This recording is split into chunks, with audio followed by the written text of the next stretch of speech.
নমস্কার।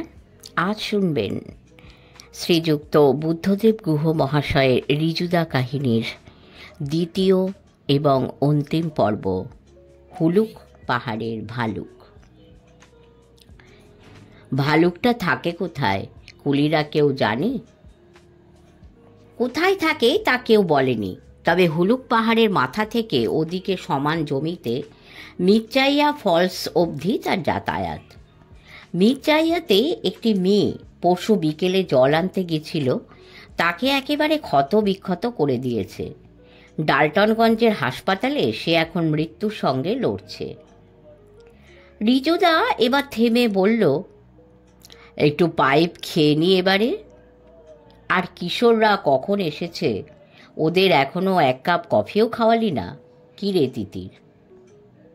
ভারতীয় নারীরা উইমেন্স লিবে সামিল হয়ে নারীত্বই বিসর্জন দিল কি? আসলে তোদের মিষ্টি কথা শুনতে, তোদের হাতে একটু চা কফি খেতে, তোদের হাতে রান্না খেতে, তোরা সামনে বসে খাওয়ালে আমাদের কি ভালোই যে লাগে তা তোরা বুঝবি কি করে? তারপর বলল, শুধু চা বা কফি নয়, কিশোরদের খেয়ে যেতেও বল দুপুরে। গতবারে আমাকে দারুণ খাইয়েছিল ওরা মারুমারের বাড়িতে। শুধু আমাকেই নয়, সঙ্গে আমার ব্যাটালিয়ন ছিল, বামা, সুশান্ত, কৌশিক। কোন সুশান্ত? চিড়িয়াখানার অ্যাসিস্ট্যান্ট ডিরেক্টর? ভটকাই বলল, হ্যাঁ রে। আর চর্ম বিশেষজ্ঞ ডক্টর কৌশিক লাহিড়ী এবং কাস্টমসের বামাপ্রসাদ মুখোপাধ্যায়। বিদেশ যেতে আসতে দমদম এয়ারপোর্টে যে আমার সব দায়িত্ব হাসি মুখে পালন করে। তিতির বলল, আমি একটু ঘুরে আসছি। কি খাবেন? চা না কফি, নাকি ঠান্ডা কিছু খাবেন? ফ্রিজ তো নেই এখানে, ঠান্ডা তো সেরকম হবে না। কফি খাবো। আমি আগেই জিজ্ঞেস করতাম, কিন্তু ঋজুদার গল্প শুনতে এতই মগ্ন ছিলাম যে ভদ্রতা জ্ঞান লোপ পেয়ে গেছিল। ঋজুদা বলল, তাহলে গল্প এখানেই শেষ। কফি যখন করতে বলছিসই তখন আমরা সকলেই খাবো। তিতির যেতে যেতে বলল, আমি না ফেরা অবধি শুরু করো না কিন্তু রিজু কাকা। না, তুই আয় কফির অর্ডার দিয়ে, আমি ততক্ষণে ছাই ঝেড়ে পাইপটা ভরি। কফির পরে দুটান তো মারতে হবে। তিতির চলে গেল। ঋজুদা পাইপে ছাই ঝেড়ে ফেলতে ফেলতে বলল, ওই দেখ। কি? কিউমুলোনিম্বাস? ভটকাই বলল। ঋজুদা বলল, কারেক্ট। আন্দামানে ট্রেডিং তবু কিছু কাজে লেগেছে দেখছি। কিশোরবাবু বললেন, সকাল থেকেই সাজছে আকাশ, এবার নামবে। ঋজুদা বলল, তিতির কোথায় গেল? ও তো গেছে কফির অর্ডার করতে। ও এলে সেই গানটা গাইতে বলবো ওকে। পাপড়িদি বললেন, কোন গানটা? আজ যেমন করে গাইছে আকাশ তেমন করে গাও গো। বলেই বলল, পরের লাইনগুলো যেন কি? আজ যেমন করে চাইছে আকাশ তেমনি করে চাও গো। আজ হাওয়া যেমন পাতায় পাতায় মরমরিয়া বনকে কাঁদায়, তেমনি আমার বুকের মাঝে কাঁদিয়া কাঁদাও গো। এই তো তিতির, গা তো গানটা। আরে, এতক্ষণ তো খেয়ালই করিনি। কি সুন্দর দেখাচ্ছে তোকে আজ শাড়ি পরে। জিন্স ফিন্স, সালোয়ার কামিজ ফামিজ, যত কম পারিস পরবি। তো শাড়ির রংটা কি বলতো? এই ভিওলেট আর ম্যাজেন্টার মাঝামাঝি। কেন, দিশি নাম কি নেই? তো শাড়িটা দেখেই রবীন্দ্রনাথের কবিতার লাইন মনে পড়ে গেল। কোন লাইন? ফলসা বরণ শাড়িটি চরণ ঘিরে। আহা, কবিতা হবে তো এরকম। চারটে শব্দতেই কেমন এক আবহ তৈরি হয়ে গেল বলতো। এমনিতে কি রবীন্দ্রনাথ রবীন্দ্রনাথ? ঋজুদা বলল, আকাশের ঘনায়মান কালো মেঘের দিকে পাইপ শুদ্ধ হাত তুলে দেখিয়ে, ওই দেখ, ওই আসে ওই অতি ভৈরব হরষে। পাপড়িদি বললেন, মারুমারে বৃষ্টির শব্দ শোনা যায়, দূরাগত এক্সপ্রেস ট্রেনের মতো। ওই দেখো, হুলুক পাহাড়ের ভালুকের মতো আসছে বৃষ্টি, তার শীষ শোনা যাচ্ছে। পাহাড়ের চূড়ো থেকে এখানে এসে পৌঁছতে মিনিট 3 তো লাগবেই। ভটকায় রিলে করতে লাগলো, আসছে আসছে, এসে গেল ওর কিউমুলোনিম্বাস, ফেটে গেছে মামা দাদুর কপালের ফোঁড়ার মতো। ঝমঝমিয়ে নামলো বৃষ্টি। ঝমঝমিয়ে বলাটা ঠিক নয়, ছোটনাগপুর উপত্যকার সব জায়গাতেই, সে পালামৌই হোক কি রাঁচি কি হাজারিবাগ জেলা, বৃষ্টি হয় ফিসফিসিয়ে।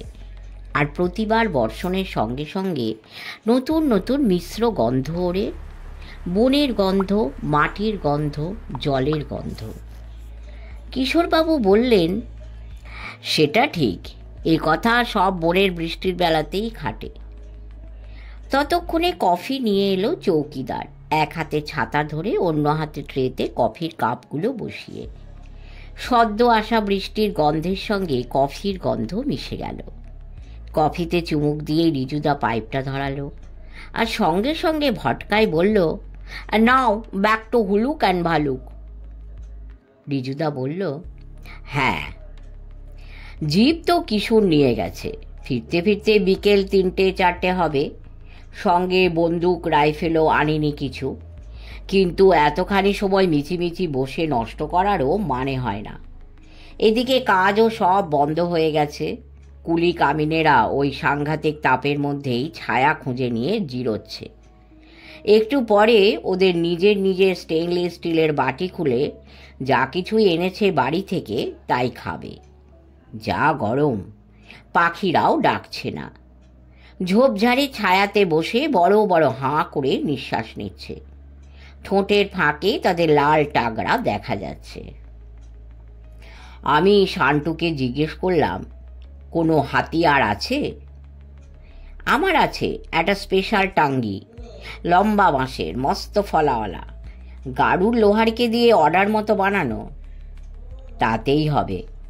আরও একটা বড় টাঙ্গি কুলিদের কাছ থেকে চেয়ে নাও। কিন্তু এই রোদে কি বেরোনো ঠিক হবে রিজুদা? লু লেগে যাবে যে। বেরোতেই হবে, উপায় কি?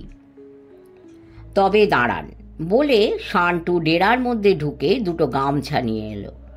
বলল, ভালো করে কাচা, ভালো করে নাক কান বেদুইনদের মতো ঢেকে নিন। ঠান্ডা বলুন গরম বলুন সবই ঢোকে শরীরের নাক কান দিয়ে, সেখানে প্রোটেকশন থাকাটা অবশ্যই দরকার। তার আগে 1 গ্লাস করে জবে ছাতু শরবতও খেয়ে নিতে হবে। কিন্তু যাবেনটা কোথায়? ভাল্লুক কি তার ফোন নাম্বার, পিন নাম্বার, ঠিকানা রেখে গেছে? রেখে যায়নি বলেই তো। তারপরে বললাম, এমন একজন কুলিকেও সঙ্গে নাও যার কাছে কোনো লোককে ভাল্লুক ইনজিওর করেছে আর যে শিকার টিকার করেছে কখনো। শান্টু ডাকলো, রে ভোক্তা। ভোক্তা নামের একটি দুবলা পাতলা মানুষ এসে দাঁড়ালো। শান্টু বলল, যাবি আমাদের সঙ্গে? আমরা ভালুকটা রাহান সাহানের খোঁজে যাচ্ছি। ও সাগ্রহে বলল, যাব হুজুর। শান্টু বলল, খেয়ে নে, আমাদের ফেরার কোনো ঠিক নেই। ও বলল, আপনারাও তো খাননি, ফিরেই খাবো। তাহলে ফিরে তুই আমাদের সঙ্গে খাস তখন। বলেই রামধানিয়া বলে হাঁক দিল। হাঁক দিতেই ডেরার অন্য প্রান্তের ঘর থেকে একটি অল্প বয়সী ছেলে এসে দাঁড়ালো। শান্টু বলল, ভোক্তাও আমাদের সঙ্গে খাবে, কি রান্না করছিস? চাউল, অরহর কি ডাল, লৌকি কি সবজি আর আম কি চাটনি। ঠিক আছে। রিজুদা বলল, আমি স্পষ্ট দেখলাম ভোক্তার মুখ দিয়ে যেন লালা গড়ালো। এই খাবার তোরা বিয়ে চুড়োতে খায়। ঠিক এই সময়ে পাপড়িদি বললেন, এবারে আমাদের উঠতে হবে। কলকাতা থেকে একজন আসবেন, কবি শঙ্খ ঘোষ এসে থাকবেন কদিন আমাদের এখানে। তারই তত্ত্ব তালাশ করতে আসবেন তিনি ডালটনগঞ্জ থেকে। আজকে আমাদের খাওয়াটা বাদ যাক। তোমরা অতিথিকে নিয়েও আসতে পারো, তবে আমার মতো জঙ্গলির সামনে যদি শঙ্খ ঘোষের প্রতিভুকে না আনতে চাও তবে ঠিক আছে। তোমরা রাতে এসে খেও, খাবার তোলা থাকবে। বাঙালি বুদ্ধিজীবীদের সঙ্গে আমারও ঠিক পটে না। আমি জঙ্গলি মানুষ স্বভাবে এবং পরিবেশে, ওদের থেকে একটু দূরে থাকতেই ভালোবাসি। তবে শঙ্খ ঘোষ আমার অন্যতম প্রিয় কবি। আজকালকার মতলববাজ অকবিদের নানা আড়তের মধ্যে এমন কবিদের খুঁজে পাওয়া খুবই কমই যায়। ঠিক আছে, তোমরা এসো। ভ্যাক্টু হুলুক, ভটকাই অসভ্যের মতো বলল ওরা চলে যাবার আগেই। হ্যাঁ, ভোক্তাকে আমি জিজ্ঞেস করলাম, ভাল্লুকটা আজ ওদের যেখানে আক্রমণ করেছিল সেই জায়গাতে একটু নিয়ে চলো তো আমাদের। চালিয়ে হৌজুর। ভোক্তা কোনো নাম না, ওর জাতের নাম। এই জাতপাতের হাত থেকে বিহার যে কবে নিজেদের বাঁচাবে তা ঈশ্বরই জানেন। বিহার কেন বলছো রিজু কাকা, এখন তো ঝাড়খণ্ড। হ্যাঁ ঠিক, ভুল হয়েছিল। তবে বিহারও তো বিলক্ষণ আছে, তার অঙ্গচ্ছেদ করেই না ঝাড়খণ্ড হলো। পথ থেকে এদিক ওদিকে চলে যাওয়া গরু ছাগলকে যেমন হ্যাট হ্যাট করে তাড়িয়ে নিয়ে আসে রাখাল ছেলে, ভটকায় ও রিজুদার পথ ভোলা গল্পকে তাড়িয়ে পথে আনলো। ভোগদা যেখানে নিয়ে গেল সেখানে গিয়ে দেখলাম নলি বাঁশের ঝোপে ওরা বাঁশ কাটছিল। বাঁশেরই জঙ্গল, সব বনে পাহাড়ে, তার সঙ্গে হরজাই জঙ্গল। গামহার, সিধা, শিশু, অর্জুন, কেঁদ, পিয়ার, মহুয়া, শাল, পিয়াশাল, কচ্চিত সেগুন, জংলি আম, যে আমের টক রাজ্যে আজ রামধানিয়া, আমলকি, তেঁতুল, ঘোড়ানিম, এসব গাছ। তবে ওই বাঁশগুলোর পেছনে একটা মস্ত চাঁড় গাছ ছিল। এই চাঁড় গাছ মস্ত বড় বড়, সারান্ডার জঙ্গলে আছে।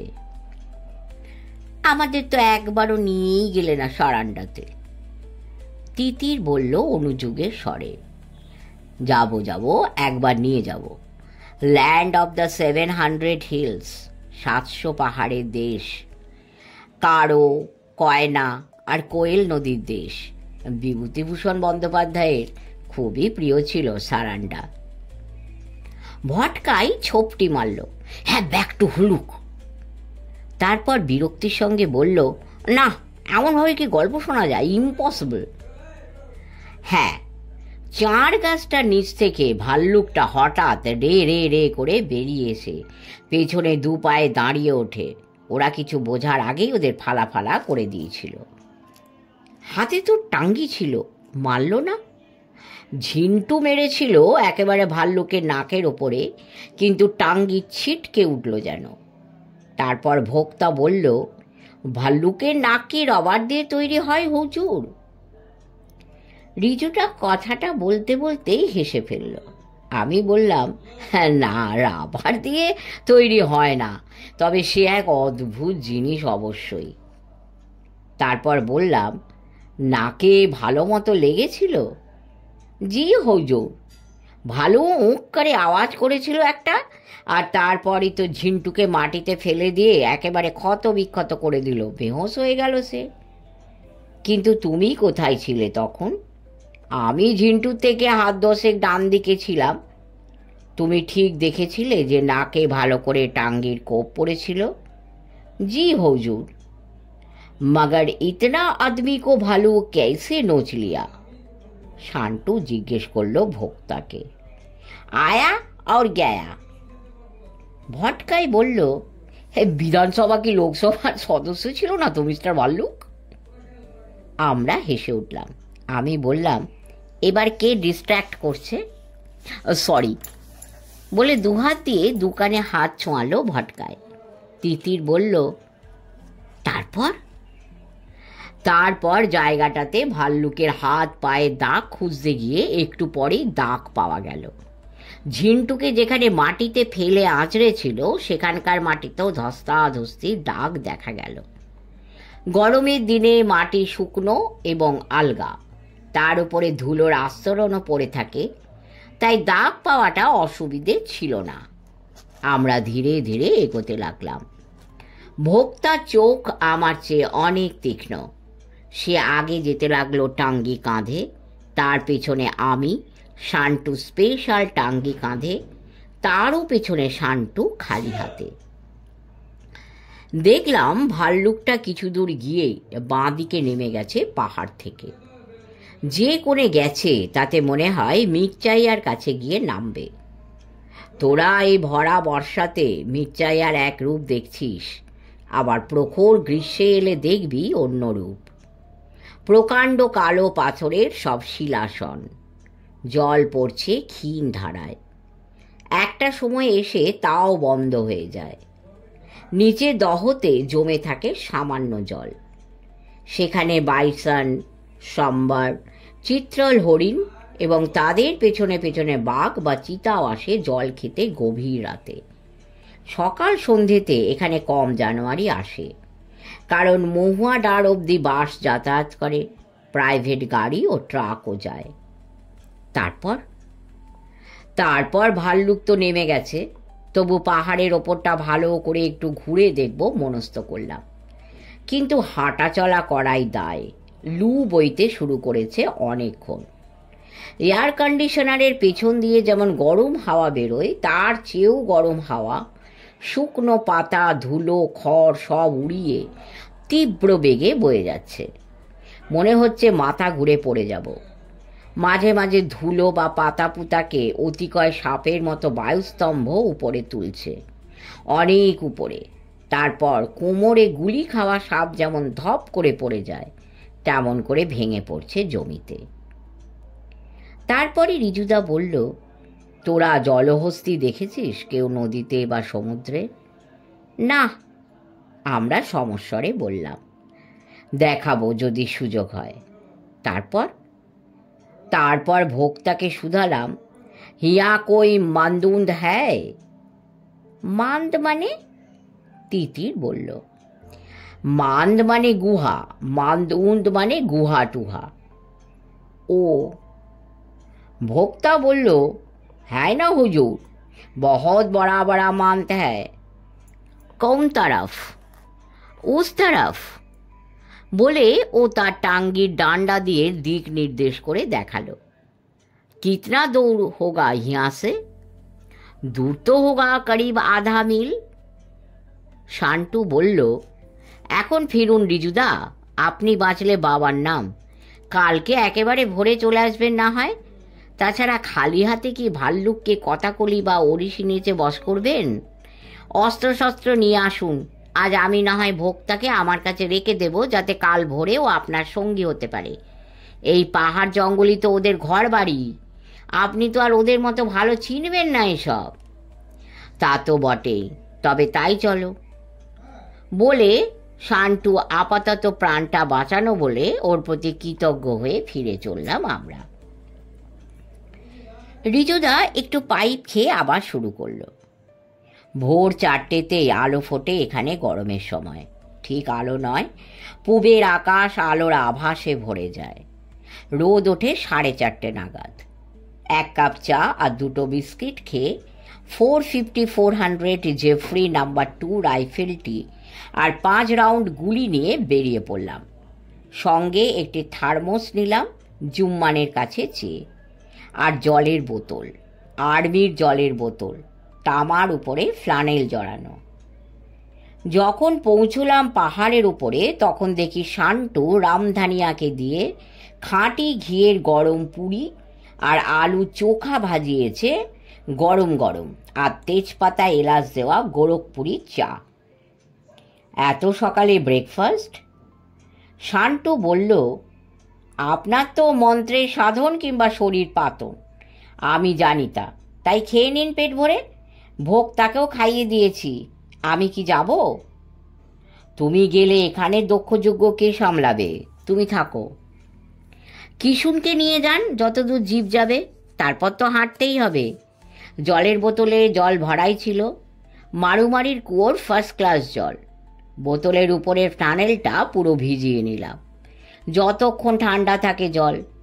আর থার্মোসে ওই চাই নতুন করে করিয়ে ফ্লাক্স ভর্তি করে দিল শান্টু। তারপর আমরা বেরিয়ে পড়লাম। বেরিয়ে পড়ার মুহূর্তেই একটা ট্রাক এলো নিচ থেকে কোঁকিয়ে কেঁদে ফার্স্ট গিয়ারে। মোহনের সব ট্রাকে মা কালী ছবি থাকে সামনে। দিনে তো দেখা যায়, রাতেও ফটোর দুপাশে আলো জ্বলে বলে দেখা যায়। ড্রাইভার ট্রাকটাকে থামিয়ে স্টিয়ারিং ছেড়ে নেমে আমার কাছে দৌড়ে এলো। বলল, একটু আগেই চৌকিদারের বউকে আক্রমণ করেছে প্রায় বাংলোর হাতার মধ্যে। শান্টুও দৌড়ে এলো ডেরা থেকে। কি করা যায়? ভাল্লুক তো আর মাংস খায় না। মাংস খায় বলেই মানুষ খেকো বাঘে আক্রান্ত মানুষকে বয়ে নিয়ে যায়, আর সেজন্য এই বাঘকে অনুসরণ করা সোজা হয়। এই হতচ্ছাড়া ভাল্লুক গত জন্মের কোন রাগের কারণে একের পর এক মানুষকে আক্রমণ করে যাচ্ছে কে জানে। ড্রাইভার বলল, ও নাকি গাড়ুতে কাল শুনেছে যে কে বা কারা দুটি ভাল্লুকের বাচ্চাকে ধরে নিয়ে এসেছে 3 দিন আগে, এনে বিক্রি করে দিয়েছে এক ব্যাপারীর কাছে। তখন ব্যাপারটা পরিষ্কার হলো। প্রথমে ভেবেছিলাম নিচে নেমে যায়, পরে ঠিক করলাম যে না, যা ঠিক করেছিলাম তাই করব। যদি এইসব গুহার কোনো একটিতে তার আস্তানা হয়ে থাকে, তবে সে ফিরে এসে এই গরমে দিনের বেলাটা হয়তো গুহাতেই থাকবে। রাতে মূল খুঁড়ে ফল খেয়ে উইয়ের ঢিপিতে নাক ঢুকিয়ে উই পোকা খেয়ে সে হয়তো গুহাতেই ফিরবে। তাও আবার ঝিন্টু তার নাগের টাঙ্গি মেরে নাকটাকেও চোট করে দিয়েছে। সন্তানহারা পশুরা সন্তানহারা মানুষের চেয়েও বিপজ্জনক হয়। তাদের অন্ধ ক্রোধে তারা তখন এমনই করে থাকে। বেচারি। যাই হোক, তার রাগ সঙ্গত জেনেও তাকে তো আর মানুষকে ক্ষতবিক্ষত করতে দেওয়া যায় না, কিছু একটা করতেই হয়। কুলি কাবাডিরাও বলেছে যতক্ষণ না এই ভাল্লুককে মারা না হচ্ছে ততক্ষণ তারা না খেয়ে থাকবে, সেও বিয়াচ্ছা, কিন্তু কাজে আসবে না। কিশুন বেশি দূর যেতে পারল না, পথ নেই। না, জিপ যেতে পারে এমন পথও নেই। তাকে ডেরাতে ফিরে গিয়ে নাস্তা করতে বলে ভোক্তার কাঁধে জলের বোতল আর চায়ের ফ্লাক্স দিয়ে রাইফেল কাঁধে এগোলাম আমরা। 1.25 কিলোমিটার মতো গিয়ে আমরা বিরাট বিরাট কতকগুলো গুহার সামনে এসে পৌঁছলাম। ওই দিকে যাবার একটি জানোয়ার চলা পথের হদিশও পেলাম। ওই পথটি চলে গেছে গুহাগুলোর দিকে। পথে কিছু ঝাঁটি জঙ্গল গরমে ভাজা ভাজা হয়ে গেছে। ভালো করে পরীক্ষা করে দেখলাম সেই পথে সজারু, একটা বড় বাঘ, একটা ছোট চিতার পায়ের দাগও আছে, কিন্তু দাগগুলো বেশ পুরনো, প্রায় মুছে গেছে। শুধুমাত্র মস্ত একটা ভাল্লুকের পায়ের দাগই টাটকা। ওখানে আড়াল নিয়ে বসার মতো পাথর টাথর বিশেষ নেই। গুহার কাছে গিয়ে আড়াল নিয়ে পাথরের উপরে বসা যায়, কিন্তু বেলা বাড়লে সেখানে বসা আর উনুনের উপরে বসা একই ব্যাপার হবে। তার চেয়ে ঠিক করলাম একটা বড় মহুয়া গাছে বসবো। গাছটা ওই জানোয়ার চলা পথ থেকে একটু দূরেই, তবে রাইফেলের পাল্লার মধ্যে। ভোক্তাকে জিজ্ঞেস করলাম ওর মতামত কি। দেখলাম ও আমার সঙ্গে একমত। ভোক্তা তো তত্তরিয়ে গাছে উঠতে পারবে, তাই ও আগে আমাকে ঠেলে ঠুলে তুলে দিল। বেশি উপরে তো বসার দরকার নেই, বেশি উপরে বসলে চারধার দেখারও অসুবিধা। আমি ওঠার পরে ওর হাতের টাঙ্গিটা আমি ধরতেই ভোক্তা উঠে এলো। ওকে বললাম ওপরে উঠে সুবিধে মতো ডাল দেখে বসতে। ও ইচ্ছে করলে আমার মাথাতে লাথি মারতে পারে। ওকে বললাম যে ভাল্লুক আসছে দেখলে যেন আমার মাথাতে পায়ের আঙুল দিয়ে খোঁচা মেরে কোন দিক দিয়ে আসছে তা সম্ভব হলে আঙুল দিয়ে দেখায়। আমার উঠে বসার পরেই আমাদের পেছন থেকে একটা কোটরা হরিণ হিস্টিরিয়া রোগীর মতো হিক্কা তুলে তুলে ডাকতে লাগলো।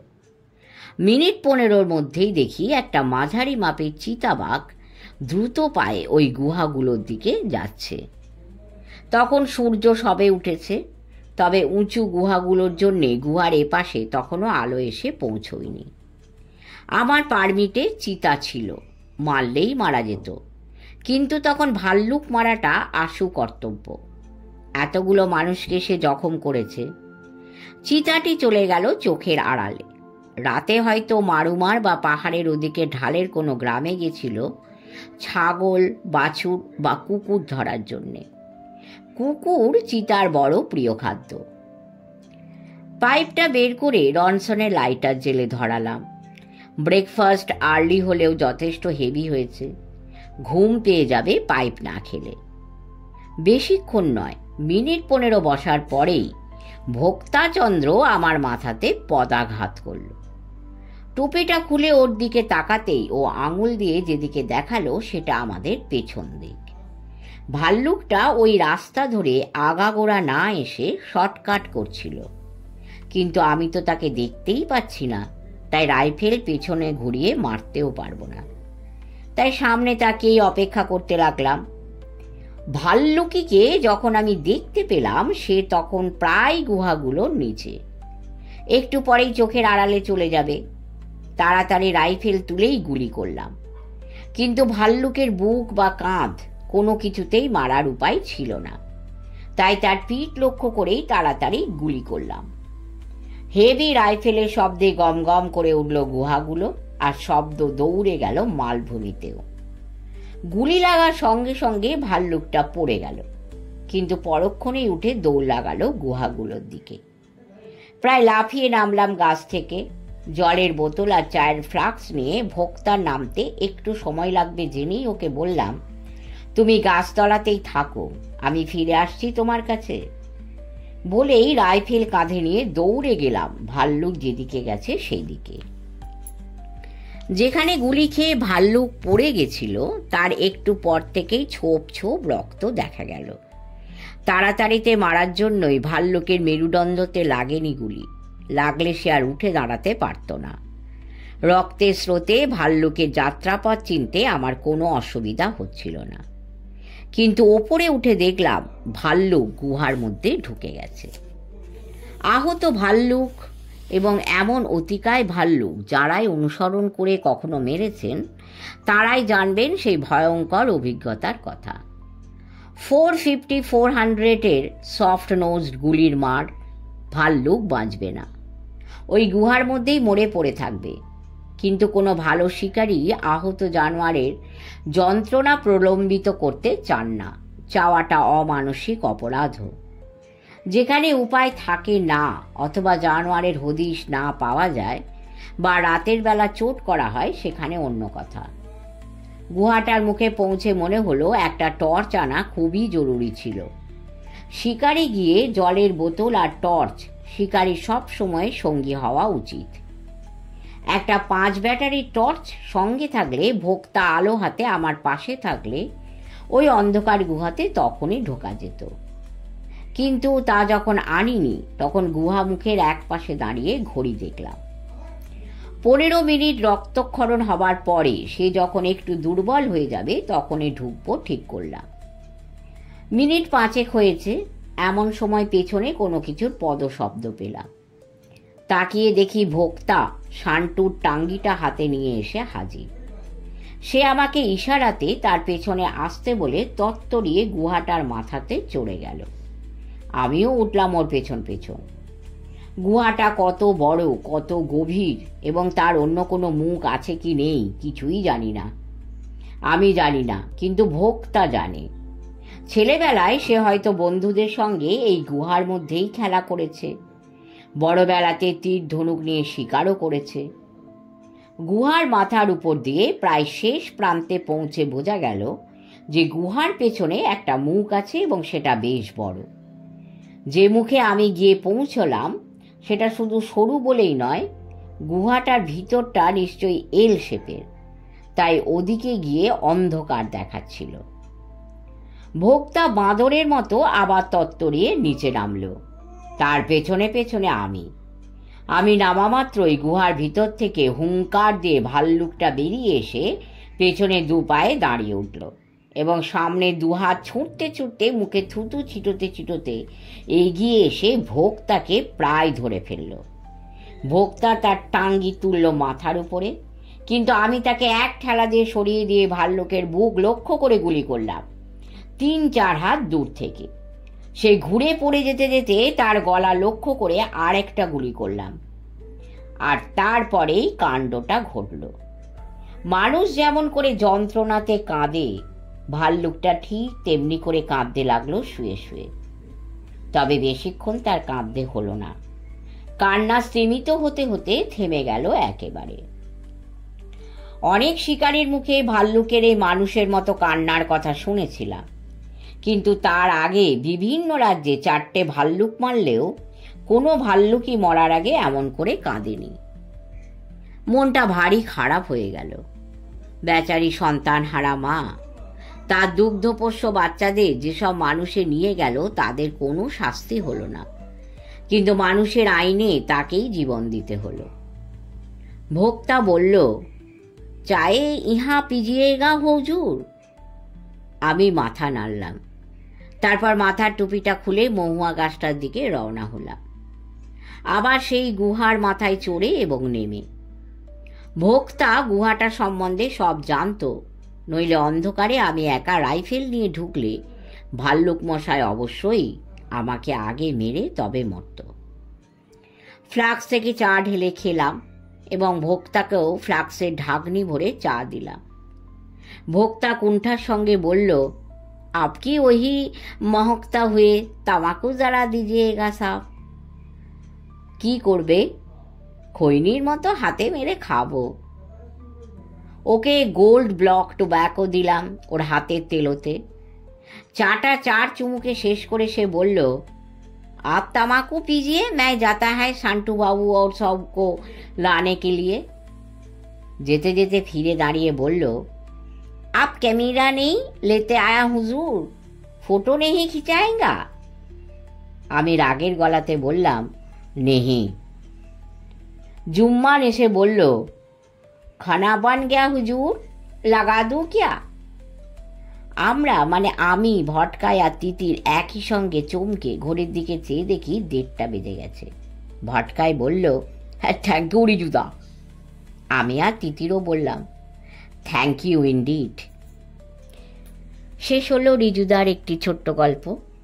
চেষ্টা করেছি, যদি ভালো লাগে কমেন্ট করবেন। আরও যদি রিজুদা শুনতে চান আমাকে বলবেন, আমি পরপর শুনিয়ে যাব। আপনাদের জন্যই আমার এই চ্যানেল। ঈশ্বরের করুণায় সকলে ভালো থাকবেন, সাবস্ক্রাইব করে আমাদের পাশে থাকবেন। অনেক ধন্যবাদ। নমস্কার।